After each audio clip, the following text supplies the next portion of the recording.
The air in the cave is thick with the scent of damp earth, wood smell, and the slow, sweet decay of a life coming to its end. Utahraptor's breath is a shallow rattle, each exhalation a small surrender. Kale sits beside her pallet of woven reeds and moss, his knuckles white where he grips the haft of his obsidian-tipped spear. He is the clan's new leader, a title earned with muscle and cunning.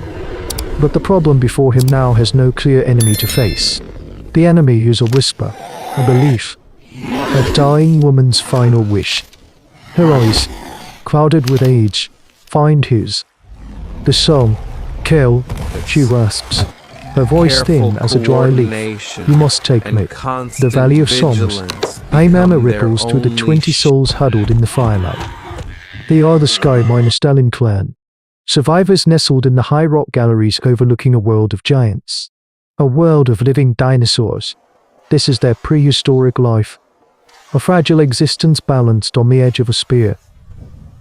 The Valley of Songs is a 2-day journey west. Through the broken lands and into the deep jungle ruled by the Utahraptor pack. They call it the sickle-claw path. No one goes there willingly. But the valley is where the great herds of Prehistoric gather in the wet season. The clan's oldest stories say the deep, resonating calls from the dinosaurs' magnificent hollow crests are a guide for the spirits of the dead, a bridge of sound to the sky. It is a belief that has defined their hominid history for generations. Kale feels the weight of every eye. He sees the fear in the faces of young mothers, clutching their children. He sees the rigid jaw of Bor, his best hunter, whose brother was taken by a raptor on a hunt seasons ago. Bor's gaze is flint. A silent, furious protest. A pragmatic leader would refuse. He would honor Utahraptor here, with fire and stone, and save his hunters for the vital work of survival. He would not trade 3 strong lives for one that is already gone. Utahraptor's frail hand finds his arm. Her grip surprisingly strong. They will not know the way without the song, she insists, a tear tracing a path through the deep canyons of her face. Our ancestors will be lost. This is the dilemma, the choice that rips at the very fabric of what it means to be human in this ancient, spiritual world. Is survival only about the meat on the bone and the fire in the cave? Or is it also about the stories whispered in the dark? Is the soul as real a thing to be nourished as the stomach? He looks at the cave walls, at the faded ochre paintings of great beasts and the outlines of hands of those very ancestors Utahraptor speaks of. This journey is not for one dying woman. It is for them all, a reaffirmation that they are more than just clever apes hiding from monsters. They are a people. The decision settles in his gut, cold and heavy as a river stone. Listen, not just with your ears, but with the memory of the bones that came before us. This is how we remain human. Kale rises, his tall frame casting a long, decisive shadow. Bor, Ren, Turake, he says, his voice low but clear, cutting through the silence. Gather your spears and water skins. We leave with the morning light.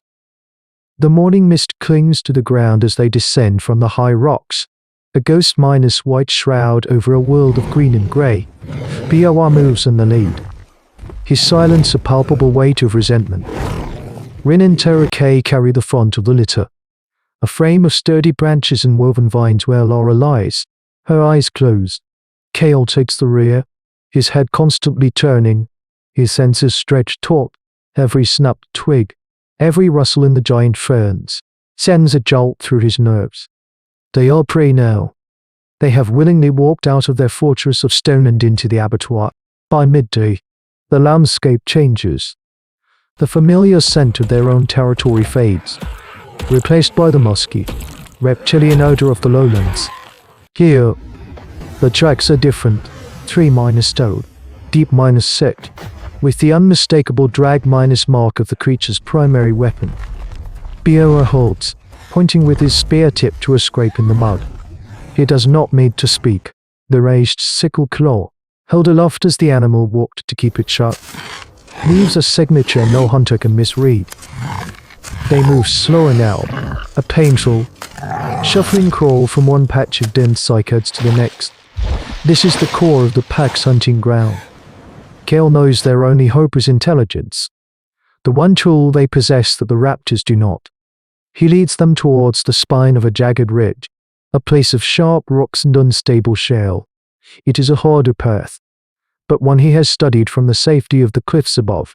He has watched the pack hunt, seen their fluid, deadly coordination. He has also seen their limitations.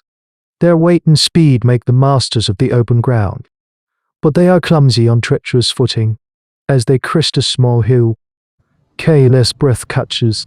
Below them, perhaps 400 paces away, the pack is visible, 4 of them. Larger than any man, covered in mottled, earth-minor stoned feathers. They are disembowelly inattenant to Saurus, tearing at the carcass with a terrifying efficiency.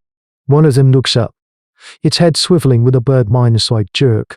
Its yellow eye, cold and ancient, seems to stare directly at them. For a heart-minded stopping moment, the world freezes. Then, the raptor dismisses the scent on the wind as old and returns to its meal. This is the moment. The gorge, Kale whispers, his voice tight. No. Bor understands immediately. They scramble towards a narrow fissure in the ridge, a crack in the wall barely wide enough for 2 men to walk abreast. It's a dangerous path, but it is their only one. Inside the gorge, the sounds of the jungle are muffled, replaced by the grating of their feet on loose rock and Dalara's labored breathing. Bor probes the loose shale ahead with the sharpened point of an Allosaurus rib, a tool as vital as any spear piece of one monster used to navigate the territory of another. This is the essence of their osteodontocratic technology, using the bones of the dead to stay among the living. A shower of pebbles clatters from above. Terra looks up and hisses. A lone Utahraptor, bolder than its kin, peers down from the rim, its head cocked. It lets out a series of sharp, guttural barks, a call to its pet mates. They have seconds, without hesitation, ran to wings his sling, knelt at the creature, but at a loose overhang of rock just beside it. The stone hits with a crack, and a wave of shale and dirt slides down, forcing the raptor to leap back with a furious screech. The path is clear, for now. They hurry on, their lungs burning, driven by the echoes of that screech. As they emerge from the far side of the gorge, a new sound reaches them, faint but undeniable. A low, haunting hum that vibrates through the soles of their feet. The song. The sound grows from a vibration in the rock to a living presence in the air. It is a deep, mournful music that seems to emanate from the earth itself, a form of infrared that bypasses the ears and settles deep within the chest. It gives them strength. It is the destination. But between them and the valley lies the floodplain, a half-mile of open, grassy terrain, a killing ground. As if summoned by their thoughts, the Utahraptors reappear, emerging from the treeline to their right. They do not charge. They flank, moving with a terrifying, coordinated patience, cutting off any retreat. They will drive the small band of humans into the open and finish them. Kale's eyes dart across the landscape, his mind racing faster than his pounding heart. There, a wide, shallow river cuts through the plain, its surface a murky brown. It is their only chance. The water, he yells, pointing with his spear. To the river. Bor looks at him, his face a mask of disbelief. The water holds its own unseen terrors, but a glance at the closing raptors, their sickle claws tapping impatiently on the ground. He races all out. They run.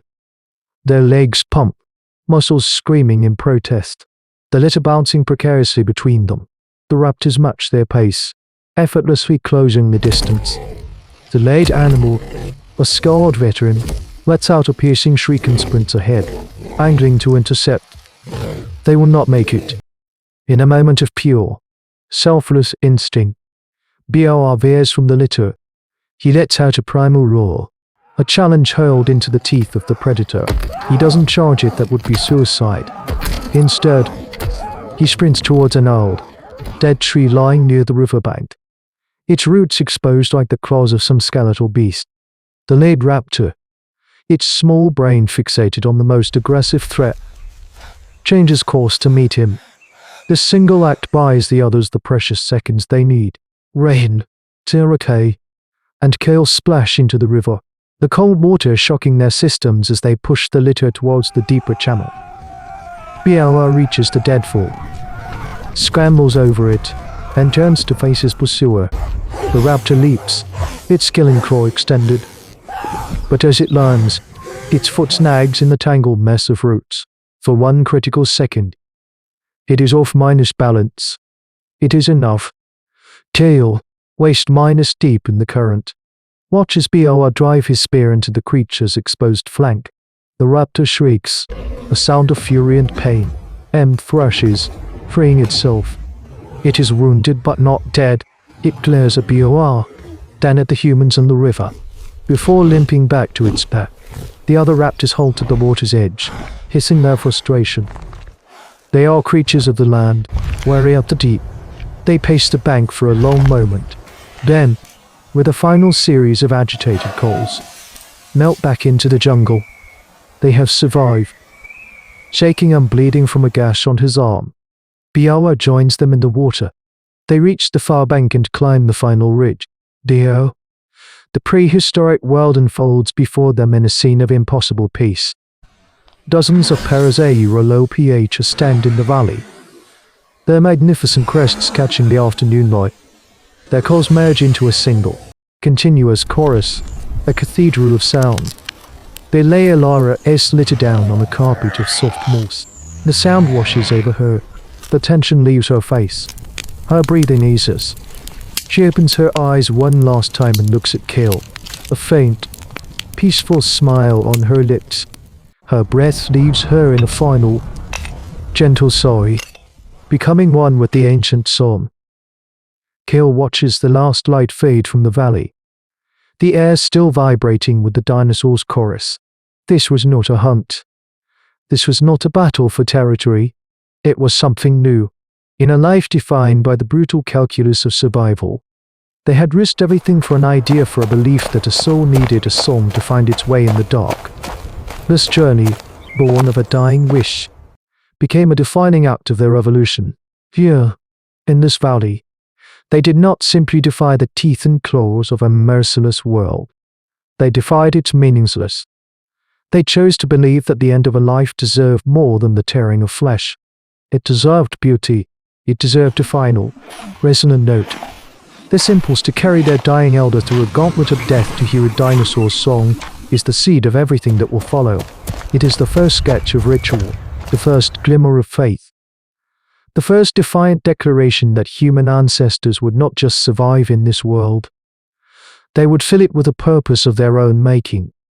The calls of the Parasaurolopiates are long extinct, their notes turned to silence and stone. But the echo of what they inspired remains. When we stand in the solemn presence of our own dead, in our own valleys of mourning, do we not still listen for a song to guide them home? This has been an echo from a world before memory. But on the great plains, the earth shakes not from song, but from the tread of armor and horn, and a hunger that is measured in tons.